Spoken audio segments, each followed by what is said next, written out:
হলেই শ্রী শ্রী লোকনাথ বাবার তিরোধাম দিবস সাজিয়ে তোলা হচ্ছে লোকনাথ মন্দির। কিন্তু প্রশ্ন একটাই, সেই মন্দির আর কতদিন থাকবে? কারণ মন্দিরের জমি আস্তে আস্তে নদীগর্ভে চলে যাচ্ছে। এভাবে চলতে থাকলে কয়েক বছরের মধ্যেই লোকনাথ মন্দির নদীগর্ভে চলে যাবে।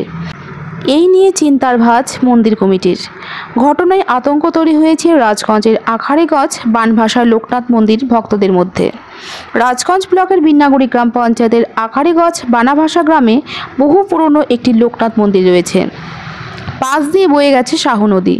প্রতি বছর শাহ নদীর ভাঙনের কবলে মন্দিরের জমি নদীগর্ভে চলে যাচ্ছে। এভাবে চলতে থাকলে কয়েক বছরের মধ্যেই লোকনাথ মন্দির চলে যাবে।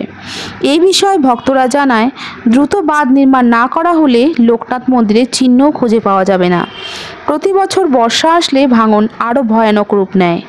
নিয়ে এই লোকনাথ আশ্রমের এটা কিন্তু খুব জরুরি প্রয়োজন, কারণ অতি শীঘ্র না হলে এই বর্ষাতে নদী মন্দিরের দিকে ক্ষতিগ্রস্ত হবে। যাতে মন্দিরে এই ক্ষতিগ্রস্ত না হয়, প্রশাসনের কাছে, রাজ্য প্রশাসনের কাছে আমি দ্রুত কামনা করি যাতে লোকনাথ মন্দিরকে রক্ষা করার জন্য যাতে হয়, প্রশাসনের সঙ্গে আমি দৃষ্টি আকর্ষণ করতেছি। এখন তো দুরবস্থায়, তারও তো নদীটা যদি ভাঙন রোধ না করা যায় তাহলে অবিলম্বে মন্দিরটা হয়তো থাকবে না, অসুবিধা হবে। আমরা চাই যেন অবিলম্বে যেন এই মন্দিরটা, এই নদীর ভাঙনটা রোধ হয়, এইটাই আশা রাখি। এবং সবার এটা করলে আমাদের ক্ষেত্রে খুবই ভালো হবে। প্রতি বছরই বন্যা আসলে ভাঙে। আমরা অনেক কয়েক জায়গায় অ্যাপ্লিকেশন দিয়েছি, বিডিও অফিসে দেওয়া হয়েছে, এমএলএকেও জানানো হয়েছিল, কিন্তু আমাদের প্রতিকার হয়নি কোনো। সামনে বর্ষা আসলে প্রতি বছরই ভাঙে।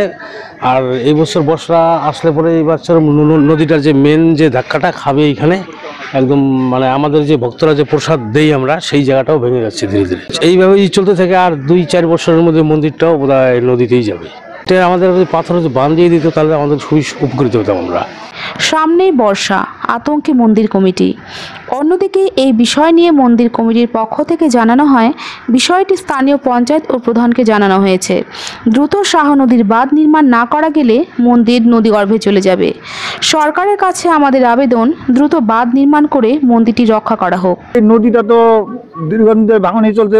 ওই পাড়েতে তো ওই বাগানের মালিক বাঁধ দিছে, বাঁধ দেওয়ার পরে এদিকে বেশি ভাঙন দিচ্ছে। আর আমাদের মন্দিরটা আজকে প্রায় 40 বছর যাবত চলছে, প্রায় 25 ফুট মতো ওদিকে ছিল। প্রতি বছর বন্যা আসলে এটা ভাঙে।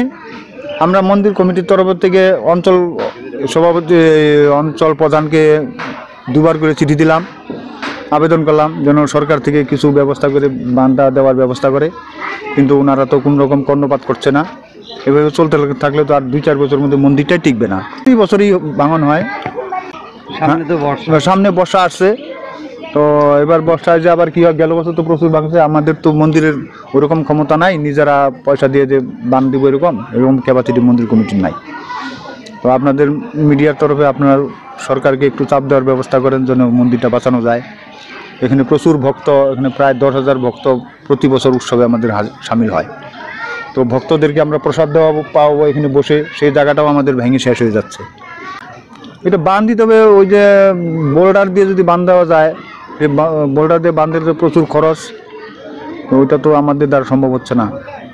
এই বিষয় নিয়ে বিন্নাগুড়ি গ্রাম পঞ্চায়েতের প্রধান সমীজুদ্দিন আহমেদকে পাওয়া না গেলেও ফোনে জানায়, বিষয়টি আমাকে কেউ জানায়নি, বিষয়টি ঊর্ধ্বতন কর্তৃপক্ষকে জানানো হবে, কারণ এত বড় কাজ পঞ্চায়েতের অর্থ তহবিল থেকে করা সম্ভব নয়। দেখবো আমাদের ঊর্ধ্বতন কর্তৃপক্ষকে জানাবো ব্যাপারটা। বিষয়টি নদীর বাঁধ তো আমাদের গ্রাম পঞ্চায়েত থেকে করার কোনো ইয়ে নাই, ফান্ড নাই। এটা দেখে আসে ঊর্ধ্বতন কর্তৃপক্ষকে জানাবো। পরিদর্শনে কি যাবেন? না, 4 তারিখে পরে যাবো। মডেল কোড অফ কন্ডাক্ট উঠলেই যাবো।